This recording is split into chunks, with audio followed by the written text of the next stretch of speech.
wrapping up our time here at TRR, we are at the release site, which is very, very different from the ranch. You can see that we are basically in the jungle, and there's lots of different animals here, basically at their last stage before going out into the wild again.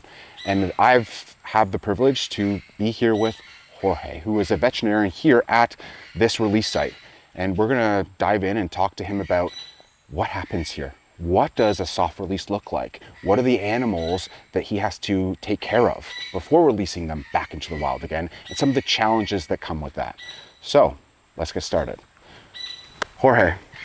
Hello. I feel like you have a ton to talk about because we've already walked around here for the last 2 hours, and I mean, let's just face it, we have 6 animals potentially coming in here today.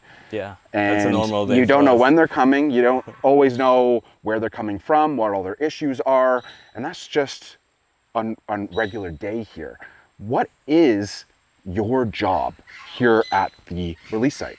What is it in a nutshell? Yeah, so we're basically like an ER for wildlife. I like to describe it, what we do here is like an ER for wildlife.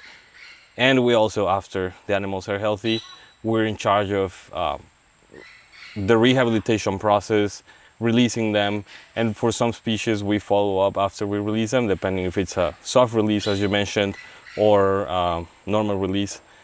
We sometimes follow them up. We do that with sloths. We've done that with howler monkeys. We do that with some birds, macaws, toucans that we've released here. Rain is coming. Rain is coming. Is it gonna come heavy? Maybe. We might be okay. We'll just run it and see. Okay. That's daily life. Yeah, that's like real life right there. Emergencies don't let us know when they're coming. Rain doesn't let us know when they're coming. Oh, we'll be okay. Yeah, it's going to be on and off like that probably.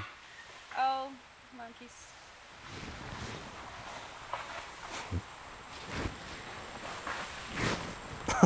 Branch falling down. Yeah, stuff happening all the time here. Yes. We're in the middle, actually, in the middle of the jungle. Yeah, we are. We are in the middle of the jungle. This is not the best scenario, but it is what it is, and I think it sets the scene. So obviously we were just talked about how there's so many different animals here, right? And there's different process to which the animals show up here. Sometimes they come from the ranch, you have a ton of background on, you know, them showing up, their issues and what stage they're at, but then you have animals that are showing up today. For example, when all of these animals show up today, they're all different species, all in different probably status of their health. How do you manage your team to like, okay, you do this, you do that? Like, how do you go about that? Well, first of all, I have a wonderful team that, it's coming heavy. It's, sorry.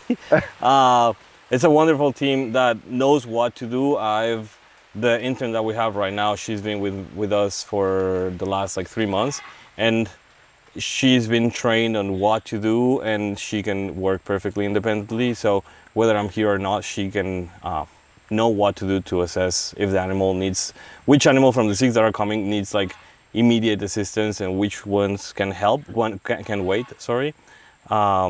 We do that based on, if we're lucky that they give us a heads up of the animals that are coming, and we can like, and if we know why they're coming, let's say they got hit by a car, they got electrocuted, we all, based on the experience that we've had with other animals coming here, we know what to expect and we know what to prepare to like start working on them ASAP.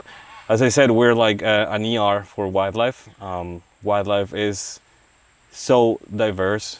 This year we have received almost 80 different species. So that's the magic of working with wildlife, and also super a country that has like a wide variety of animals. You need to be prepared for anything. You need to be super creative about anything, and you need to keep studying, to keep learning and know how to deal with like, and the weirdest animal that you can think of. Yeah. And then in regards of like, okay, like, you know, you're talking about needing to know all these different things. I imagine that through schooling, you can only get experience doing so much. And it's really like learning through trial and error of using, you know, your education and your studies through theory to then apply it to the bush. Exactly. Have you had to really makeshift and figure things out on the fly? Because no matter what, you never know what animals are coming in with, and you can't mimic that in school. So have you had Yes. to just be creative in the sense of trying to diagnose and then fix the issues and using limited resources to do so? Is that an ongoing battle, or do you feel like you've got a good understanding now and seen so many different cases that you're pretty confident for what's coming at you? It is an ongoing battle with animals that I've never worked with. I am for my background, I'm not from Costa Rica, I'm from Mexico.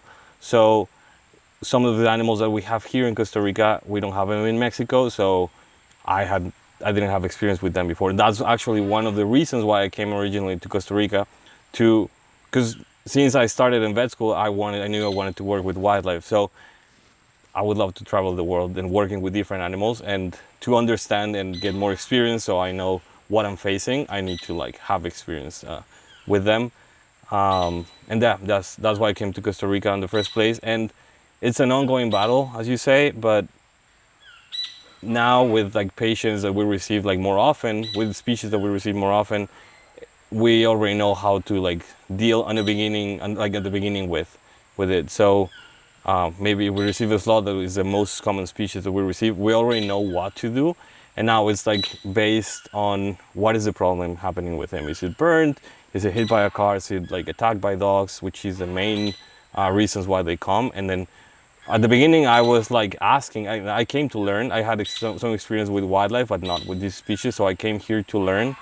And based on, I was an intern at HQ at the beginning. So with what I learned here and my background, I feel like I was prepared to like start dealing with new emergencies. And you always have to like adapt. And as I said, you gotta be really creative. You have to be open-minded and yeah, think of the least possible option that can happen and plan as you're going sometimes.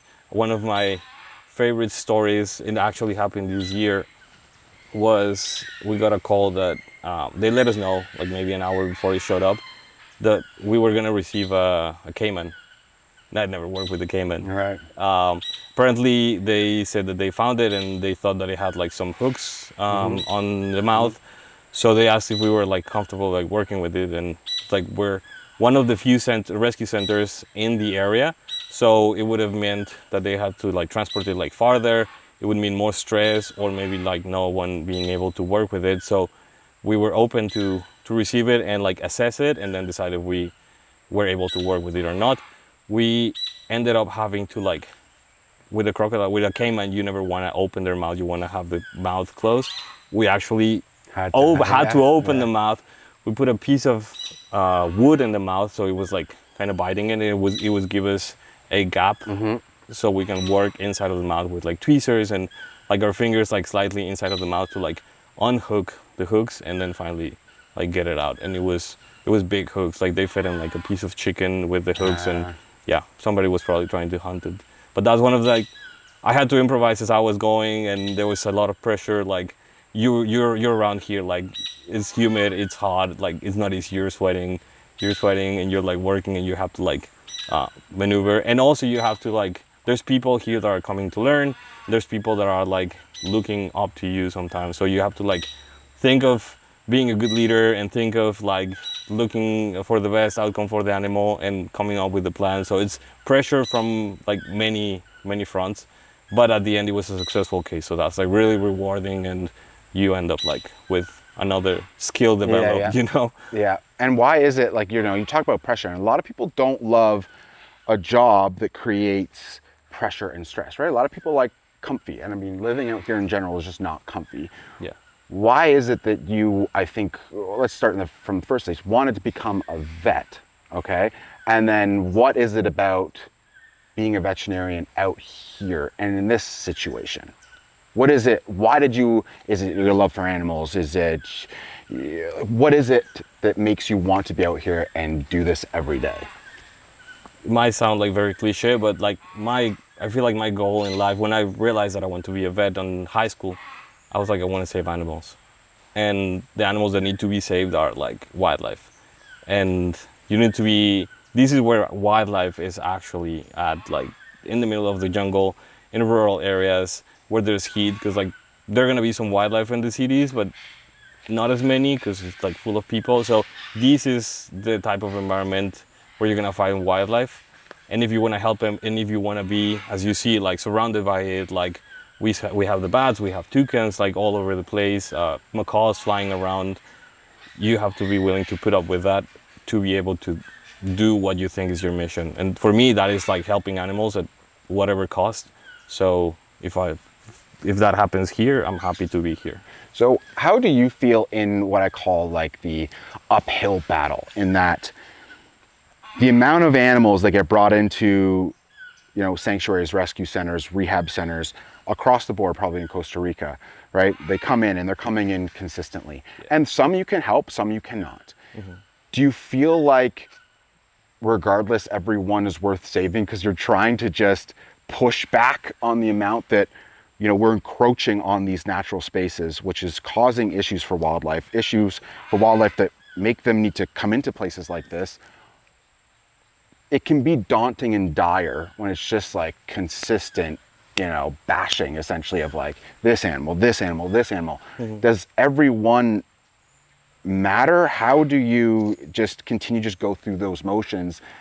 Is it just, what is it for you that says every animal matters? Because realistically, you're saving things that are small and feel like people probably wouldn't realize their importance, and you're saving larger animals. Yeah. How would you explain that to somebody? So I feel like if you ever experience pain, you know how bad it is, how annoying it is.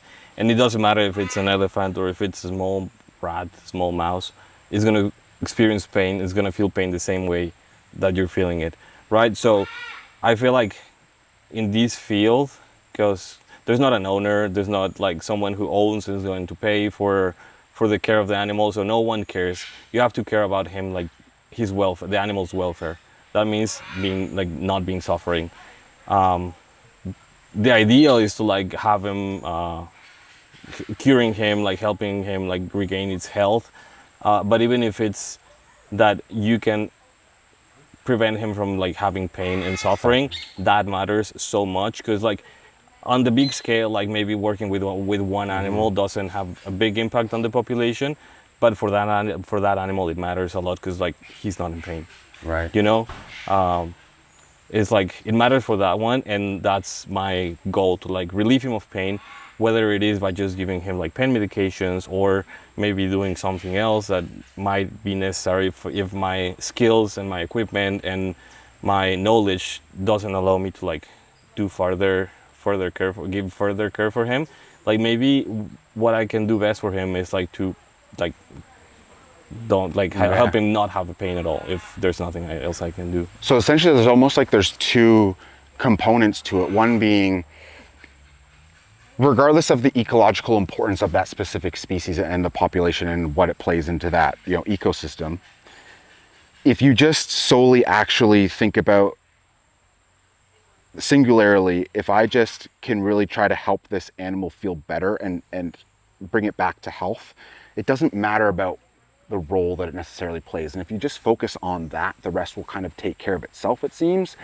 And at the same time, though, do you have a challenge as a veterinarian with, you know, as you're working at an organization, you don't have the amount of supplies and vaccinations and all that to like probably do as much as you can all the time, because it's just not always financially feasible. Is it hard for you to decide between what animals you're going to, you know, put resources and, you know, supplies into, and then others that the decision making for me, I think, would be so challenging, as to like, I have to take off and amputate this arm, or I don't have the resources to put this animal, it needs to go to this animal. Do you have the hard time deciding between those things? Yeah, I mean, sometimes it's hard. It's like a tough call for some cases. For some, it is maybe not the happiest decision, but it's what makes the most sense based on, we have to be like self-aware of what we have. As I said, like our skills, our like knowledge, the equipment that we have, and what we can actually do. There has like limitations here. So for the cases that we cannot treat here, for example, we don't have like an anesthesia machine. So we have to transfer them. If we have the option to transfer them, if the animal's like stable enough to be transferred. That's why we like work as an ER. We like stabilize the animal, and then we decide if we're gonna continue the treatment here or if we're gonna send it to the headquarters where they have like a bit more of equipment to work safer with the animal. Sometimes if it's an emergency, we have to like act as we're going. But yeah, that's what we're facing with, and it's again based on experience and based on what we've seen the animals being capable of recovering from.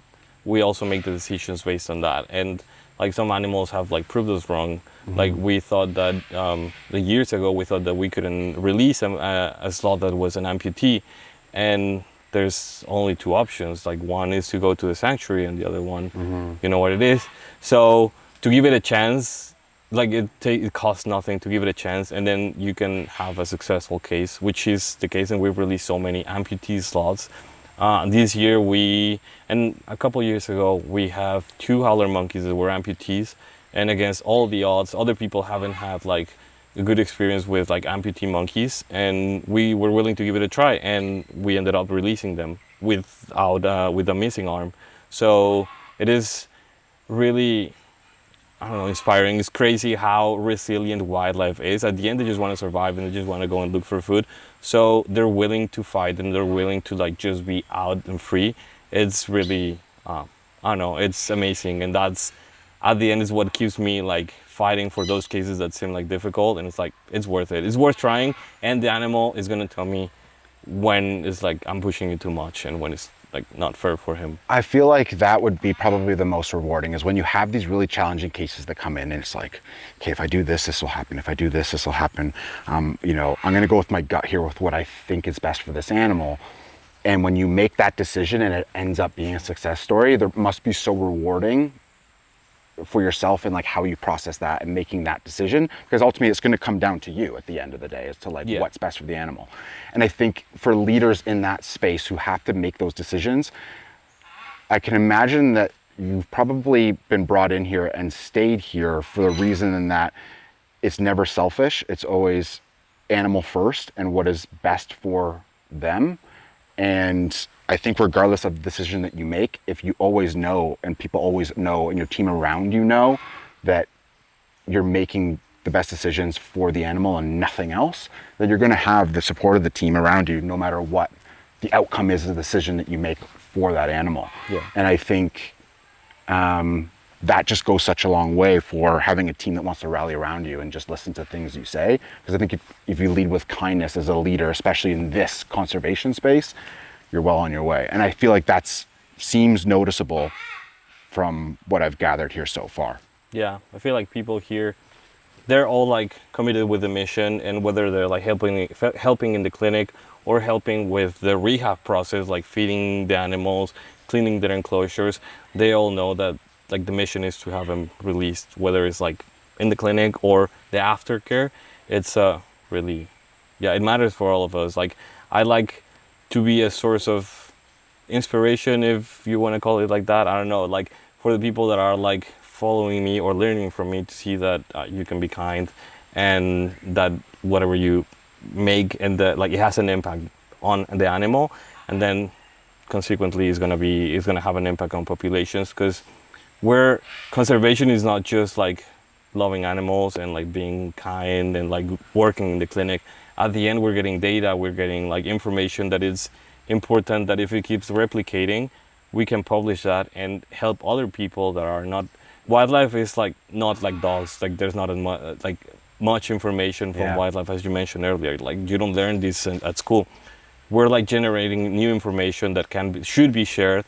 So maybe people here in Costa Rica, in other place, in other like area, like is working with like similar species, they're gonna like, they might be dealing with the same problem, and now if I have experience I can share with them, or that can go like internationally. And that's like also the beauty of conservation. We're also doing science here. Yeah, and that's a consistent, what do I say, a challenge I think I run into, and seeing a lot of organizations will operate differently, in that it can be very gatekeepy in a way of, especially when it comes to science specifically, right? Because you gather information, well, this is my information, like I want to make the publication.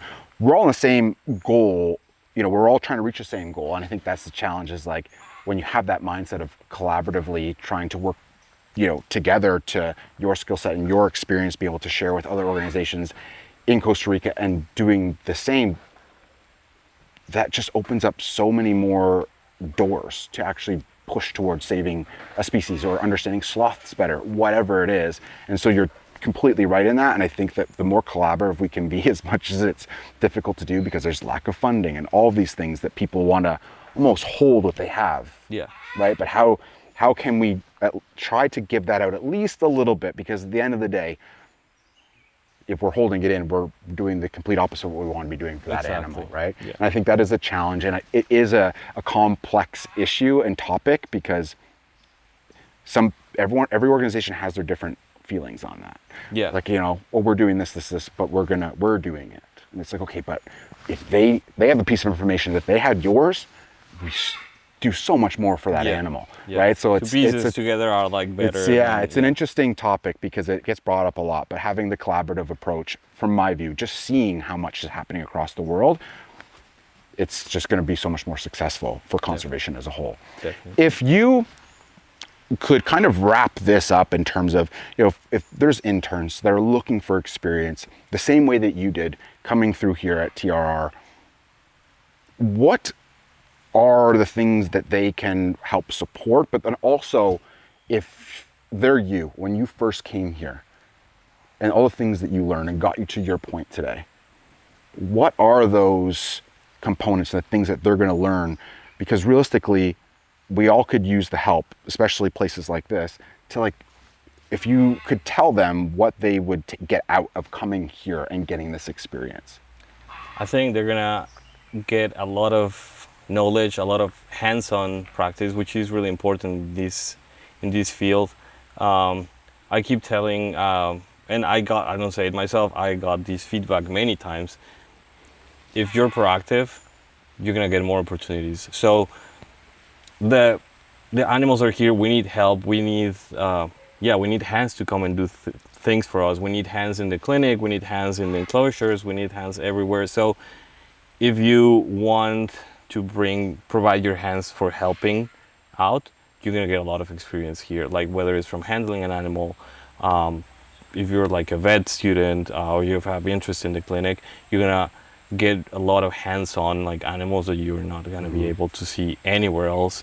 Not many places have access to these animals. Like Costa Rica is a small country and it's like very rich in biodiversity.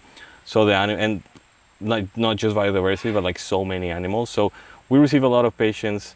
There's like many opportunities to practice and to like gain confidence and become the next like wildlife vet. That it's growing, and a lot of people is like getting into wildlife now. So this is a great opportunity to like improve your skills and be more competitive, I would say. And again, it's like super rewarding. I think to me, without being like the other parts, like maybe a little bit like being selfish, but the how rewarding it is like what matters the most here. Yeah, because in this industry, you need a lot of put a lot of heart into this work to make it function well.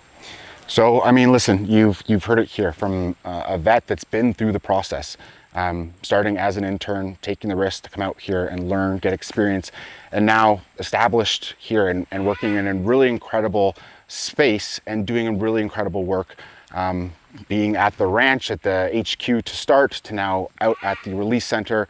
There's multiple stages that wildlife goes through, and there's wildlife coming in on a daily basis. So if you're looking for that type of experience to get out and support an organization at the same time supporting wildlife and supporting your own growth in your own career, places like this at TRR will do that for you. And it's a two-way street across the board, and I can attest that being here, there's a lot going on, and you'll be able to contribute a ton to conservation. So you can click the link in the description and find those opportunities to get out here, get your hands dirty, and support the team here at TRR. Cool. Great Great stuff. Thanks so much. Nice. Cool. Appreciate that. Cool. That's Yeah, good. of course. Yeah.